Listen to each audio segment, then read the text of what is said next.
Yo he hablado con personas que se sienten un poco miedosas en decirlo. Porque es verdad, todo el mundo a veces quiere copiar a Annie Leibovitz. Y como que se queda con la boca pequeña para que, no, para que los demás no juzguen que estás copiando. Vale. Pero es que el problema es que yo creo que incluso cuando uno estudia historia fotográfica de antes, te das cuenta que ya había otros fotógrafos, incluso copiando a Rembrandt. Claro. Y Rembrandt, al final, no es una copia y un pega, pero sí hay un punto en el que... Pero a veces uno copia incluso algo que ves por la calle.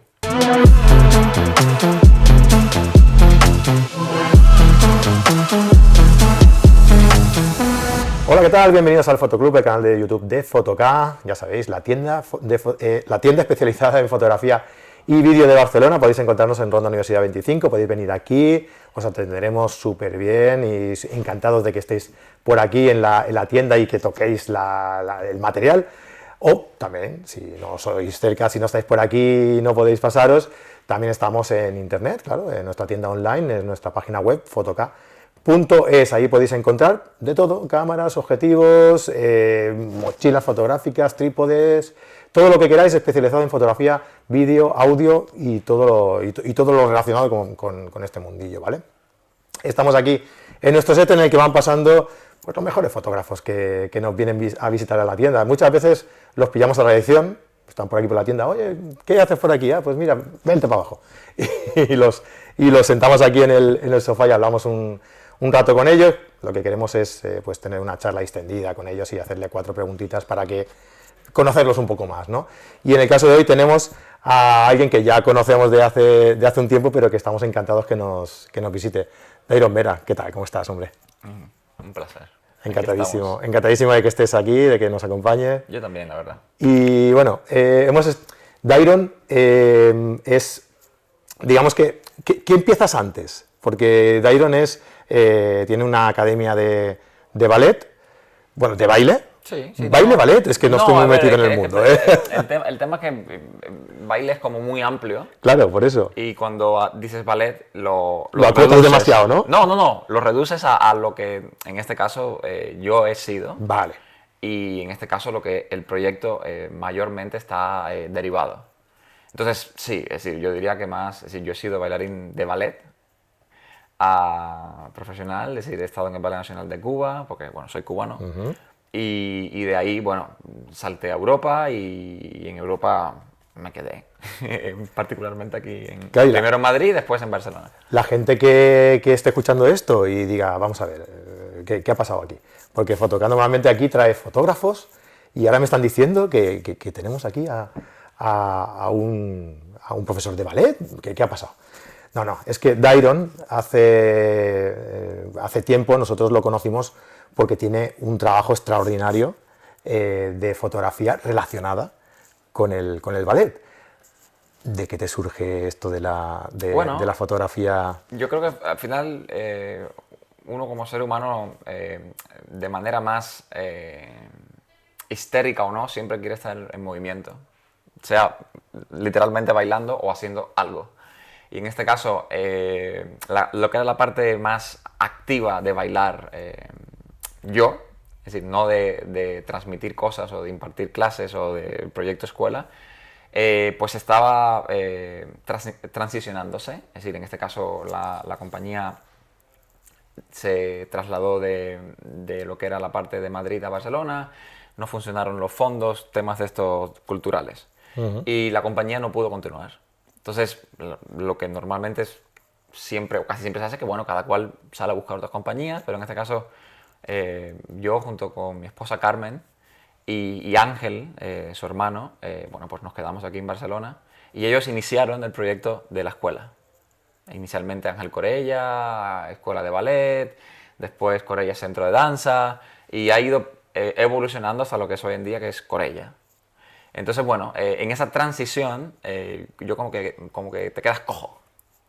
Y entonces un poco en ese estado de no saber qué hacer con la energía, pues va apareciendo, primero, porque lo típico, te compras una cámara, una reflex, porque quieres unas fotos un poquito más chulas, hace unos no sé, 10 años más o menos, 10, 12 años. Y en una de las giras, que estábamos todavía bailando, pues fuimos a Spoleto.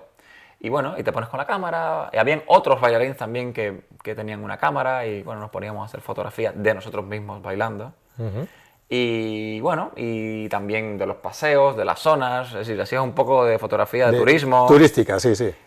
Pero bueno, en este caso, como viajábamos con los técnicos de teatro, ellos sí estaban más metidos en el mundo de las cámaras analógicas. Entonces, claro, desde el principio, yo me acuerdo que compré, no me acuerdo si fue en Madrid o aquí, compré en la FNAC una Canon, no me acuerdo, pero una muy simple, básica, ¿no? Reflex, Sí, sí. pero muy básica. Y me acuerdo que llegamos a la gira de Italia, estaban los técnicos del teatro, los técnicos de luces, y yo empecé a hablar con ellos y directamente me dijeron, no, quita el automático y pon manual. Y rápidamente me empezaron a decir 3 cosas, pero para que yo más o menos con el objetivo de serie, con la cámara que era... Te fueras defendiendo, pero, ¿no? pero lo usara manual. Sí, entonces eso fue un poco algo como que a mí me ayudó mucho porque no pasé por ese espacio automático en el que tú disparas y bueno, a veces es lo que tú quieres, pero a veces no es lo que tú quieres. Y entonces bueno, ahí empecé en este mundo un poco manual o más oscuro, o más no sé qué más, o solo quiero esto, solo quiero lo otro. Fotografías también muy familiares. Entonces, de ahí aún me quedaba un poco de tiempo como bailarín. Fui unos meses a Canadá y allí actualicé lo que fue el objetivo, pero seguía con el mismo cuerpo viejito, antiguo.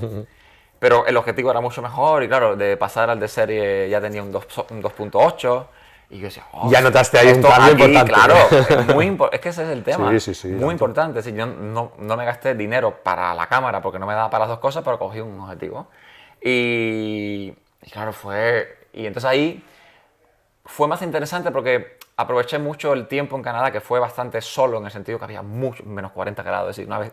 Pero yo salía así todo para la calle y hacía muchas fotos de cosas. Un cubano en Canadá a menos 40 grados. Bueno, pero yo con el frío estoy bien. Yo con el frío estoy bien. Yo me lo paso bien. Yo no soy el típico cubano que necesita Caribe. Y también aproveché mucho para hacer fotografías. Hice muchísimas fotografías detrás del escenario. Incluso empecé allí mismo. Me pillé una Canon AE1 analógica y empecé a disparar muchísimo analógico. Y claro, aquello era un poco a lo que fue. Claro, yo venía del punto de que sabía usar la cámara en manual. Entonces, por suerte esta AE1 tenía un fotómetro. Sí. Entonces, yo más o menos veía por el fotómetro que no era muy bueno, se me apagó. Pero bueno, hice muchísimo carrete en Canadá. De funciones. Entonces, claro, después los veía y me daba cuenta, aquí no sé qué más. Y esa fue un poco la transición inicial, fue un poco esa. Fue con la cámara mientras los días que no bailaba hacía más fotografías y los días que bailaba a lo mejor tenía un momento que no estaba bailando y me podía permitir, sin salirme mucho del tema, porque son 2 cosas muy...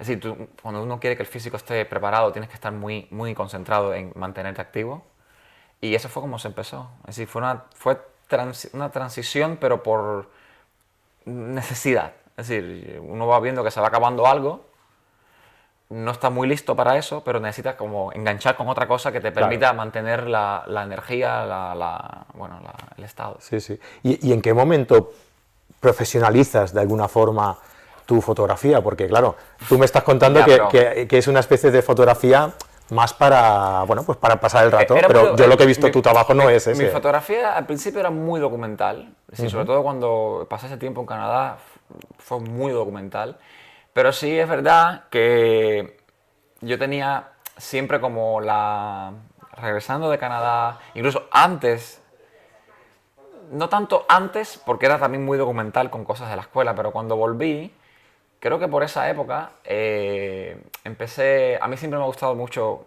y ha sido para mí un punto soy muy, mi esposa dice muchas veces que yo tengo TOC, es decir, en las cosas en las que yo pongo mi energía, es decir, yo no, a mí no me molestan las cosas regadas, es decir, no es ese tipo sino que donde yo pongo mi energía y mi atención necesito hacerlo. Sí, tiene que ser. Y tengo que hacerlo bien. Sí. Y no salgo a la luz hasta que no sienta que lo estoy haciendo bien. Ajá.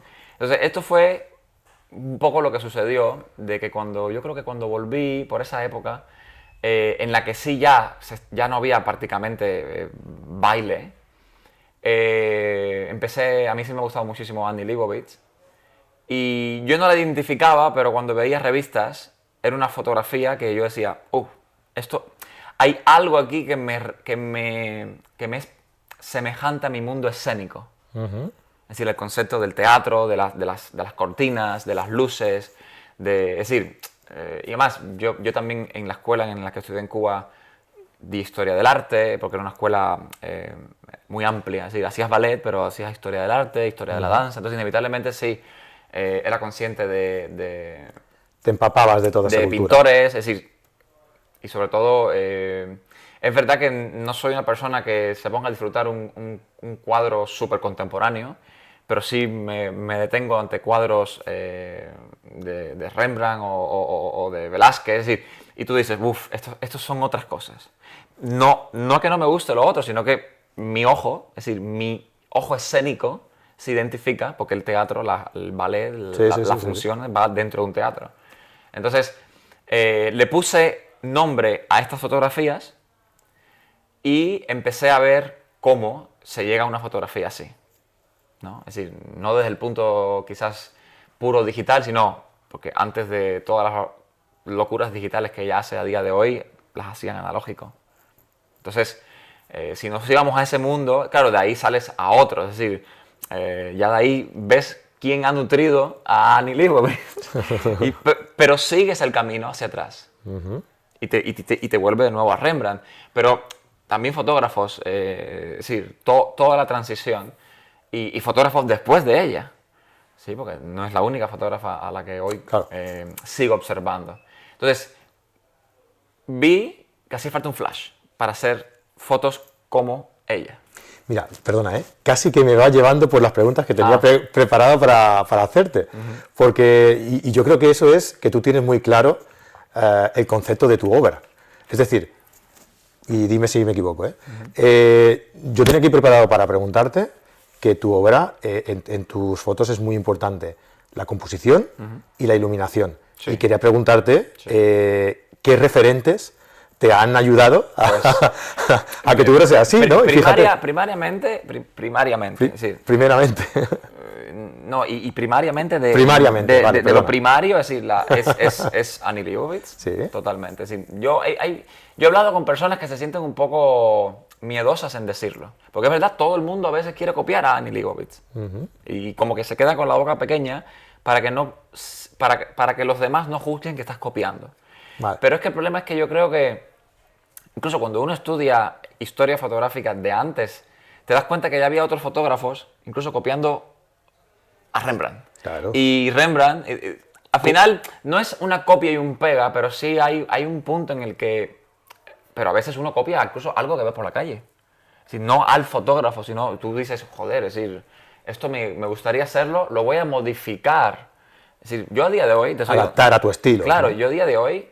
Y fíjate que sigo viendo las publicaciones en Vogue, en Vanity Fair, en Instagram. Yo sigo viendo las fotos y cada vez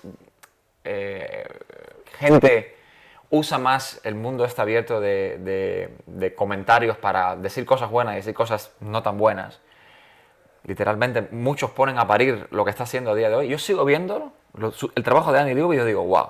Es decir, porque para mí existe el decir de dónde su ojo es capaz de transformar tanto la realidad a estos colores que no son reales, que es donde la gente la quema, pero yo digo, pero es que sigue teniendo esa habilidad.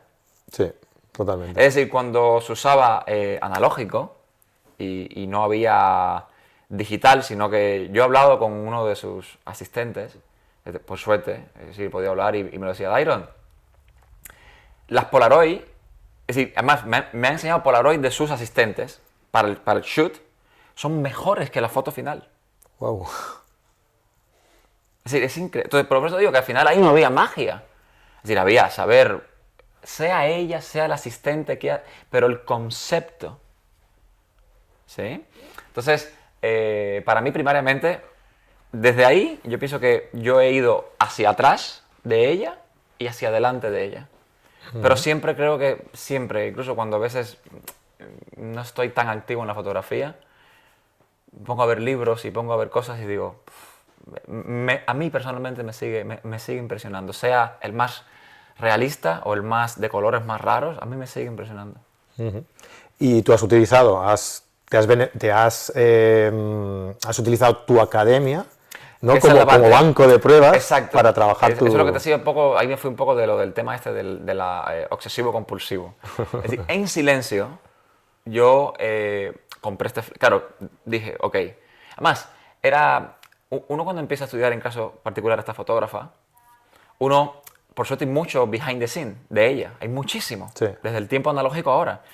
Pero claro, yo era muy novato, no sabía nada. Claro, veía un flash. Y decía, joder, claro, con un flash. Claro, tú no veías todo el resto de luces, no lo ves, pero hay mucho envuelto en un shoot de Annie Leibovitz. Claro, claro. No solamente una mucho luz. rebote, mucho difusor. Claro, Sí, y sí. cuando incluso, y claro, yo también decía, un flash para el exterior, pero claro, no era consciente de la importancia que tenía la luz natural, la luz ambiente, en rellenar todo. Y el flash era como la parte, era como, bueno, el Rembrandt, era su sello. Y claro, yo vi un flash y dije, ok, pues me compro un flash. Me compré un flash y fíjate mi inexperiencia, pero eso, así yo he hecho todas las cosas que he llegado a hacer a día de hoy, es decir, de la inexperiencia Claro. a meterme como en un laboratorio encerrado y a probar mucho. Y a ser exigente, a ser muy exigente. Conmigo y también con los que están a veces enfrente. Y a pasar también después mucho tiempo viendo qué hago con la foto. En buscar que para mí una foto no termina en este RAW de la cámara. Entonces, pero claro, yo cuando disparaba con el flash, con todo, veía que la foto no me salía del color de Annie Leibovitz. Es más, me salía hasta con colores más planos que era mi mundo real. Y dije, eso no puede ser. Entonces, bueno, empiezas a buscar cómo modificar eso ya que está modificado.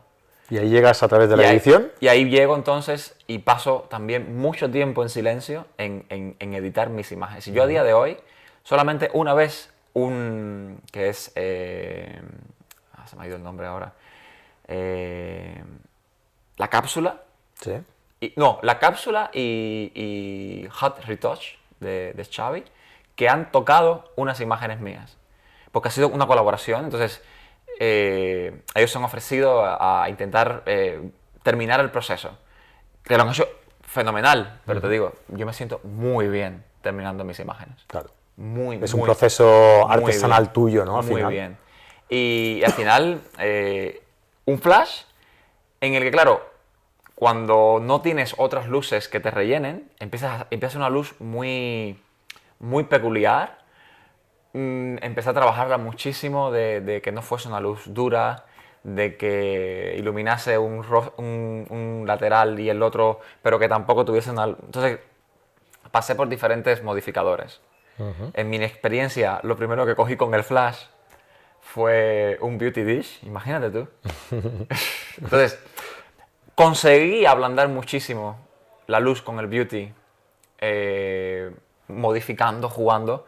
Y después del beauty sí es verdad que descubrí lo que eran los difusores. Entonces ya pasé a octas de 150, a sombrillas con doble difusor. Y empecé a entender en algunos vídeos que de repente dije, joder, aquí no hay una luz nada más, aquí hay más. Empecé a entender cómo el fondo no caía en negro completamente, sino que... Entonces empecé a abrir. Al final aprendes todo esto, como tú dices, que empiezas desde la inexperiencia, a través de la observación y a través de la experimentación, ¿no? Porque aprendes fallando, Claro. errando. Y Sí. así es como eres consciente de cómo mejorar eso y llegas a tu estilo personal al final. Pero claro, yo creo que lo que tienes es que al menos yo he ido avanzando desde el punto de decir, a lo mejor inconscientemente, pero sí estar ahí, yo quiero acercarme a esto. Porque muchas veces lo que yo observo es miles de disparos a miles de cosas. Entonces, claro, no terminas pudiendo generar una obsesión sana con alguna de esas cosas. Entonces, claro, ser bueno en todo puede ser, pero conlleva a lo mejor una disociación total de la realidad para que puedas abarcarlo todo. Pero si no, a veces es mejor por épocas, y a mí me ha pasado, es decir, yo tengo mi época de bailarín, y eso muchas veces Carmen, mi esposa, me lo describe. Tienes tu época de fotógrafo. Cuando nos mudamos al campo, mi fotografía se ha puesto un poco en stand-by y me he dedicado más a la jardinería y a la agricultura y a aprender de todo este mundo de la agricultura. Sin dejar fotografía, sin dejar baile, pero mi energía se nota muy claro que Tu TOC, que decías antes, ¿no? va a encontrar cómo sembrar cosas, cómo tener flores increíbles, en fin, aprender. Y pasarme horas leyendo, horas observando. Y la transformación ahora es ir retomando la fotografía mientras no he dejado lo que es la parte de baile en enseñanza. La parte de sembrar, de tierra, está teniendo un stand-by ahora, pero tengo puesta mucha atención en mi nutrición, en mi bienestar y me paso muchas horas leyendo, muchas horas viendo de qué aprendí de esta parte de tierra me sirve ahora. Entonces, al final es toda una transición sin abandonar, es decir, cuando, te repito, tengo mi mesa con libros de fotografía, hago fotos a los ritmos que quiero. Involucrando, eso sí, todas esas obsesiones anteriores de cuando mi energía estaba al 100% con la fotografía. Porque profesionalmente nunca te has propuesto vivir de la fotografía. Profesionalmente es una palabra un poco tricky, porque yo creo que se puede ver en dos vertientes. ¿Es tu foto profesional o tú eres un profesional que vives de la fotografía? Porque, es decir, yo siento que mi fotografía tiene un nivel profesional. Y tanto por eso. Pero es verdad que no me he dedicado a ganar dinero de manera constante de la fotografía. Entonces, si eso es lo que te define como profesional, he estado y no he estado. Es decir, he hecho, bueno, la gran parte de todo mi trabajo es personal o de proyectos en los que, junto con estilistas y maquilladores o maquilladoras, hacemos editoriales, cosas que nacen desde nosotros, y hay ciertas campañas que han pasado por mí y las he hecho desde el mejor sitio, sobre todo porque las he hecho desde el sitio que me gusta a mí hacer la fotografía. Porque eso a mí me ha pasado muchas veces, de que personas te contactan, han visto tu trabajo, pero te contactan y te piden hacer otra cosa. Que uno dice por dentro, hombre, creo que puedo llegar a hacerla, pero yo creo que donde he gastado y donde puedo ser mejores en esto, entonces, ¿te gustaría que hiciera yo? Entonces, si te dicen sí, terminas haciendo la campaña. Y si te dicen no, terminas no haciéndola. Entonces, ahí ha habido quizás un punto en el que no todo, la vida profesional de Dairon, si eso significa ganar dinero, ha sido a través de la fotografía. ¿No? Es muy interesante porque, claro, normalmente la gente lo que hace es especializarse en la disciplina fotográfica que sea, y cuando empieza a ver que realmente va creciendo, pues intenta dedicarse a ello, ¿no? Sí. ¿Tú nunca lo has tenido como algo para dedicarte a ello? Es que yo vengo de un mundo que la verdad que yo lo veo hoy en perspectiva, en lejanía, un mundo muy, muy exigente, que es el ballet. Es decir, yo desde los 10 años te empiezas a formar en eso y es bastante duro con uno mismo. Las personas son duras contigo, pero tú también eres duro con uno mismo, porque te tienes que exigir, para ser bueno, tienes que exigirte unos niveles muy bestias. Y eso es algo positivo, pero algo que también se te queda ahí y inevitablemente terminas que todo esto que le pones energía lo quieres hacer. Lo aplicas a todas las... Entonces, el problema con dedicarme al 100% a la fotografía es que quizás he tenido poco margen de flexibilización fuera de la fotografía que a mí me gusta hacer. Entonces, yo me acuerdo que en todo este trabajo que iba haciendo en secreto, pero para Corella, yo empezaba a tener más valor en tocarle la puerta a diseñadores o a tiendas que tenían diseños de ropa que me gustaban, que encajaban.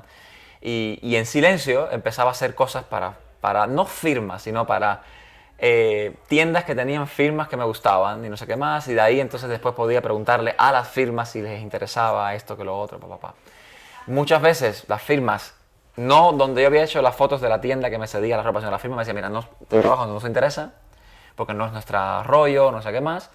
Y otras veces, sí. Entonces ahí empezaban algunos trabajos profesionales, en los que sí había una remuneración. Y yo tengo que decir que yo hice, como la primera campaña grande, fue para una firma de ropa de niños que se llama Little Creative Factory, que tiene su sede aquí en Barcelona, pero ahora también tiene su sede en Nueva York. Y ellos venían haciendo ya varias campañas muy en el mood de la fotografía que a mí me gusta y de la fotografía que yo hago. Entonces ellos me contactaron y querían hacer una campaña con bailarines. Y entonces yo entré en un sitio que me dieron luz verde y dirigí la campaña completa con cliente, pero es decir, yo puse el nombre, es decir, la campaña se llamó Dancers y la historia, el guión... Te dejaron flexibilidad El guión era el guión, incluso esto fue antes de hacer el internado, el guión era un internado de bailarines en los que eran huérfanos y esto fue, Paula fue mi asistenta y ahí se lo pasó, es decir, ahí yo tenía SB1, punto, y sí tenía varios modificadores. Pero me acuerdo que por comodidad me fui con un Profoto OCT, de estos, de los que son como el tamaño este pequeñito. Sí. Y yo me acuerdo que yo después, en varios workshops o charlas que di, mostraba las fotos. Y yo le decía a la gente, mira, yo he hecho esta foto con este flash y esto. Y la gente me decía, ya, pero es que yo uso este flash y esto y la foto me queda muy oscura. Yo decía, ya, pero es que tienes que pasar más tiempo jugando. Claro, hay que experimentar. Entonces fue una campaña que a día de hoy yo sigo viendo las imágenes y a mí me encantan y sigo recibiendo muchísimo buen feedback de ellas. Y desde ahí yo me sentí muy seguro, incluso repetí campaña es decir, saltamos una y regresé para hacer la progresión de esta marca a mujer. Y nos fuimos a otra fábrica y fue también una campaña tremenda, incluso recibí muchísimo apoyo de diferentes sitios, incluso fue una campaña hecha entera en medio formato. Fue algo brutal, bestia, la segunda campaña que hice para ellos. Y así me he ido moviendo, es decir, no puedo decir que no he tenido la suerte de ganar o que teniendo una buena fotografía, encontrar la forma para ganar dinero. Es decir, no he sabido desarrollar el mejor camino para hacer viable la parte monetaria de mi fotografía. Esa parte tengo que decirte que es algo pendiente. No, de verdad, no tengo ningún... Pero eso no me ha impedido seguir haciendo fotografía. Sí, ¿no? Y tanto. De hecho, me comentaba Nico que incluso fuiste a dar una conferencia a Estados Unidos con gente bastante importante, ¿no? Esto incluso fue algo muy interesante porque estaba antes, es decir, estaba él y mi conferencia era la siguiente, que era Peter Lindbergh.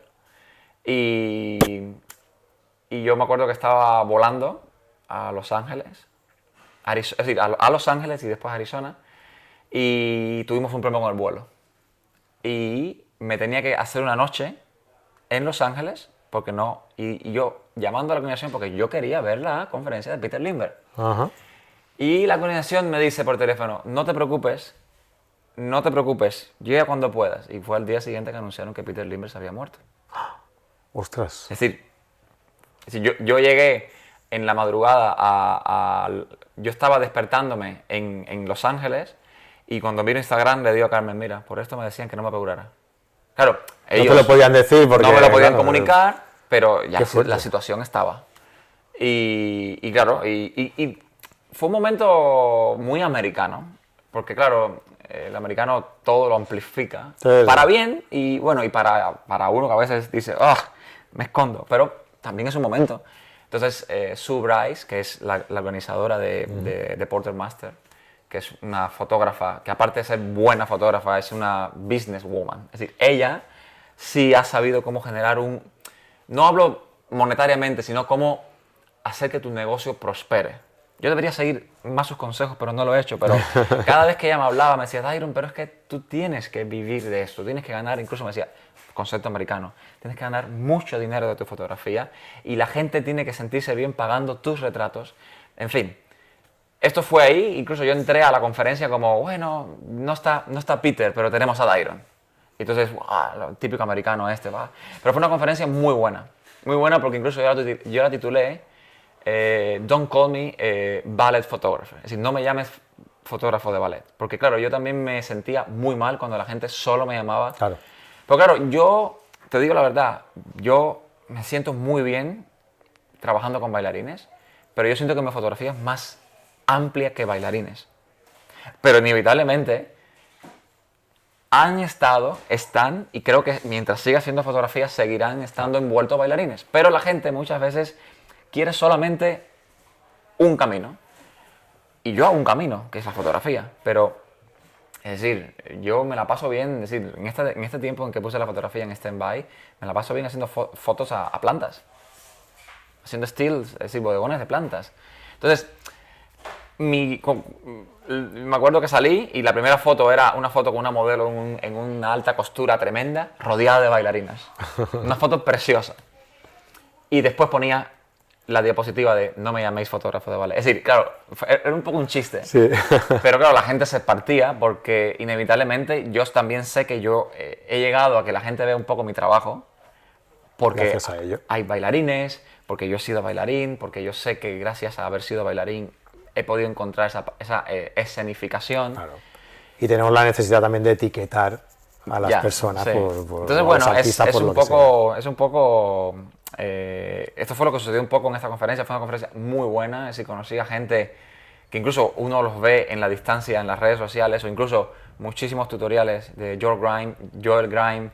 Es decir, muchísimos tutoriales, me encontré a la gente ahí y fue muy bueno. Es decir, Félix, Patrick, es decir, retocadores que tú dices, ¡oh! Es decir, fue muy interesante porque es un momento muy de concentración. Hubiese sido la leche que hubiese estado Peter Lindbergh, pero bueno, no pudo estar. Pero fuera de eso fue tremendo. Y el networking que se crea allí con todos, sí, ¿no? y la verdad, lo que pasa es que volvemos a lo mismo. Esa es la parte que yo no tengo muy bien hecha, que es que eso tienes que seguir alimentándolo. Es decir, yo puedo seguir alimentando mi fotografía, pero no he seguido alimentando esa vorágine. El alcance de que inevitablemente hoy en día no basta con que hagas una buena fotografía. No, tienes desde que casi comunicarte hacia afuera mejor que la fotografía sea buena. Es que hay mucha gente que no entiende por qué su foto no llega a ningún sitio y realmente hace bien en no entenderlo porque su foto es muy buena. Pero hoy en día, y yo diría que siempre, algo imprescindible es saber venderte. Claro. Si por muy buen trabajo que tienes, si no sabes explicarlo, si no sabes hacer llegar el mensaje, si no sabes hacerlo entender y llegar a mucha gente, va a ser complicado. Claro, Que te conviertas en un fotógrafo de renombre, pero, ¿no? Por ejemplo, pero esto es basado siempre, tienes toda la razón. Sí. Pero pasaba antes del mundo digital, del boca a boca, pero no del boca a boca de la gente, sino del boca a boca. Es decir, el fotógrafo se relacionaba más, es la gran historia de Irving Penn y de Avedon. Es decir, los dos con unas fotografías bestias. Hay en la biografía de Irving Penn momentos que está muy claro de que Richard Avedon supo tener más chicha en el mundo de las revistas. Es decir, Claro. fue más carismático. Sabía por dónde moverse, ¿no? Claro, pero tenía que tener una buena fotografía. Ah, eso pero por inevitablemente Irving Penn era una persona más cerrada. Es decir, de que tú tenías que ir a él, no sé qué más. Entonces, él en su estudio, claro, el resultado era a lo mejor la foto en vogue, pero inevitablemente este otro fotógrafo con una fotografía distinta, pero igual de bestia, tenía más relación social. Claro. Eso es algo personal también, ¿eh? Eso Entonces, es algo de carácter personal. Inevitablemente eso hoy en día se ha multiplicado mucho más Claro. con la capacidad de estar tan presente en redes sociales. Ya no tan del roce, pero sí de reiterar. No solo publicar, sino estar en el mundo, estar en el mundo. Es decir, yo me acuerdo que antes, cuando yo hablaba con Nico día a día, yo estaba en proyecto tras proyecto y las cosas fluían. En cuanto te separas, hay otros ritmos tan rápidos ya funcionando de que no es que se olviden de ti, sino que tú te has salido Sí, totalmente. del ritmo. Totalmente. Entonces eso es una parte que te golpea un poco. Si lo sabes llevar, lo llevas. Y si no, tú dices, joder, no, lo típico, pues, nadie viene a buscarme, ¿no? Es que tú has elegido posiblemente no salir a buscar. Sí, sí. Y hoy en día, antes ya, pero hoy en día eso marca una gran diferencia en si vas a estar en la palestra o no. No importa que tengas el mejor portfolio, que si no lo sacas, no me refiero a Instagram, sino lo pones y lo empiezas a mover y empiezas a tocar las puertas necesarias, hay otra gente haciendo buena fotografía también. Es decir, esa es la realidad. Sí. Y gente haciendo fotos no tan buenas Pero y están con ahí. pero con capacidad de una relación, Eso también. de una relación pública hacia afuera muy bestia, y eso te posiciona. Y tanto que sí. Y eso es así.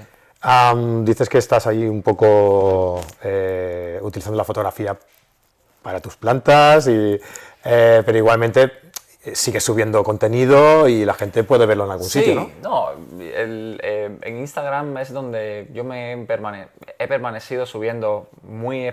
Esto es otra cosa, por ejemplo, yo que estoy muy cerca no soy el proyecto Corella. El proyecto Corella es Carmen y gente que está muy al pie de la batalla. Y yo lo voy viviendo un poco al lado. Aporto mis imágenes, aporto cosas, pero voy viendo lo que pasa.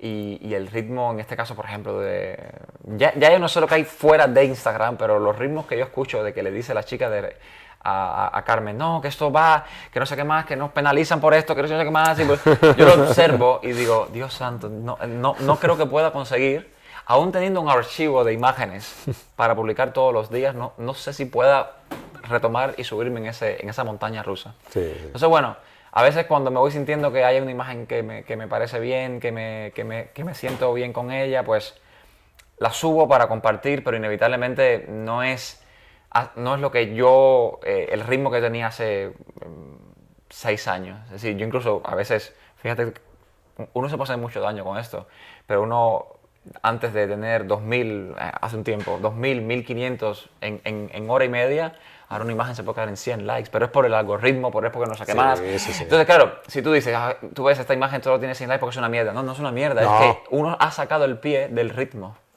El ritmo a la larga lo marca todo. Es que todo va relacionado con lo que has contado antes y Claro. es que yo creo que has dado en el clavo, ¿eh? Si te Es eso. separas y te vuelves fantasma, literalmente, como más o menos como yo he estado un tiempo. A ver, yo tengo que ser honesto, yo tengo mucha gente que yo creo que se ha mantenido, no en el típico esto de me dejan de seguir, sí, mi cuenta, yo he estado fácilmente más de 6 meses, un año casi sin publicar y no es una cuestión de pérdida, se han quedado iguales, han estado a la espera, vamos a decirlo. Pero tú publicas y ya inevitablemente no está esa recompensa, claro. No le llegas a la gente igual, porque no te enseña. Porque no has estado. Instagram no te enseña. No has estado. Entonces, todo este proceso, yo pienso que es simplemente o te subes en ese coche que va muy rápido y si no, pues estás también bien. ¿Sí? Lo importante es estar bien y entender de que tú estás eligiendo no subirte y que, bueno, si tú eliges, tendrás que ponerte un poco las pilas, un poco montarte la bici y darle muy fuerte a los pedales para ver si te alcanzas con la buena imagen que tienes a lo que se está pasando en el momento. Totalmente de acuerdo. Y es súper importante esto que has dicho, de ser consciente que tú realmente quieres o no quieres estar ahí. Claro. ¿No? Porque el querer estar ahí, pero no ser lo constante que deberías ser o no tocar las puertas que debes tocar, subir una imagen y agobiarte porque no has tenido mucho alcance o lo que sea, no se puede... Eso es bueno cuando yo escucho mucho, incluso escucho gente, yo como he empezado solo, me he mantenido solo. Entonces es verdad que no tengo como estos típicos amigos, compañeros, chat con otros fotógrafos. Entonces escucho un poco más lo que los chicos, los bailarines, los estudiantes están a veces, que yo los escucho preocupados por la aceptación de la foto, y fíjate que entre ellos hacen unas fotos preciosas, sí. Pero los veo preocupados y yo trato que en esta etapa eso no sea parte de preocupaciones en mí. Es decir, yo quiero compartir la imagen porque me siento bien con la imagen, porque yo lo dije una vez, yo siento, primariamente yo tengo, cuando yo termino una imagen, yo me tengo que sentir primero que todo que yo me siento bien, que me gusta, después se la enseño a Carmen, como mucho, y le digo, ¿qué te parece? Y ella me da su opinión y me pasa muchas veces de que tengo muchas ganas de trabajar más constante en blanco y negro, pero cuando enseño las dos versiones, Carmen me dice, tú eres color. Entonces, venga, vamos a trabajar. Entonces, al final yo me siento bien con la imagen y bueno, después, pero es como todo, a mí hay cosas, no solamente fotografía, otras cosas que me pasan por enfrente que a lo mejor a mí no me gustan o no me identifico. Entonces, tengo que entender de que eso también pasa con mi fotografía o con cualquier cosa que yo elija hacer.